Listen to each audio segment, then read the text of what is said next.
शादी का प्रलोभन दे हिंदू लड़कियों को फंसाने वाला मुस्लिम युवक गिरफ्तार। मनियूर रहमान मुस्लिम होने के बावजूद मानिक राय के नाम से मैट्रिमोनी साइट पर प्रोफाइल खोल रखा था। शादी की इच्छुक लड़कियों को मीठी मीठी बातों में फंसाता था। उन्हें बताता था कि 25 लाख रुपये वेतन पर गाड़ी कंपनी में नौकरी करता है।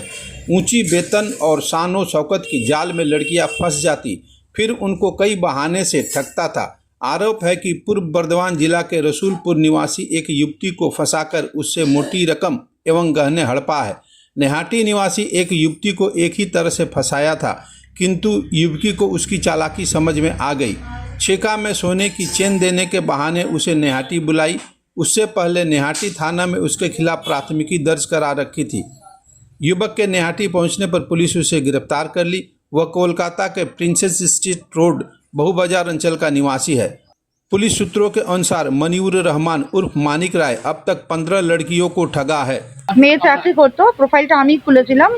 আর প্রোফাইলে যে কথাবার্তা শুরু হয়েছিল আমার সাথে ছেলেটির বাবার, মানে অ্যাকচুয়ালি ছেলেটি নিজেই ওর বাবার সাথে ওই একটা ফোন থেকে নিজেই ফোনটা করতো। তো তখন আমরা বুঝতে পারিনি যে ছেলেটি বাবার অভিনয়টা ছেলেটিই করছে। 85,000 মতো নিয়েছে। আর হিন্দুর নাম ভাঙিয়েছিল, কিন্তু ও মুসলিম সম্প্রদায়ের। ওর নাম মনিউর রহমান, ছেলেটির নাম মনিউর রহমান।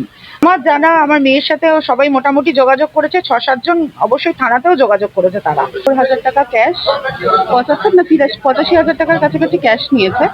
আর তার সাথে সাথে আবার সোনার ব্রেসলেট নিয়েছে একটা 10 গ্রামের। কি প্রলোভন দেখিয়ে ক্যাশটা নিয়েছে? বিয়ের প্রলোভন দেখিয়ে, মানে উনি কাজ করতেন অডি কোম্পানির এভিপি হিসেবে কাজ করতেন বলতে। আমাকে একটা অ্যাকাউন্ট দিয়েছিল, সেই অ্যাকাউন্টে ট্রান্সফার করতে বলেছিল টাকা। তো সেখানেও এরকম ভাবে বলেছিল মামা মারা গেছেন, আমার বাবা মারা গেছে, কাকা এই বাবা না সরি মামা মারা গেছে, আমার দিদা মারা গেছে, মায়ের সাথে কথা বলানো যাবে।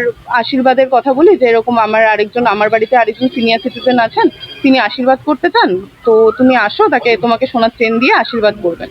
তো এই প্রতারণার ফাঁদেই উনি ওটা শুনে আমার বাড়িতে আসেন, এবং আমি তার আগে এসে আমি পুলিশকে জানিয়ে গেছিলাম যে এরকম আমার সাথে হচ্ছে, আমার এই জিনিসটা মনে হচ্ছে। আমি চাইছি এই যে জিনিসটা আমরা মানে অলরেডি কিছু মেয়ে তো অলরেডি আমরা ফেসে আছি বিভিন্নভাবে। তো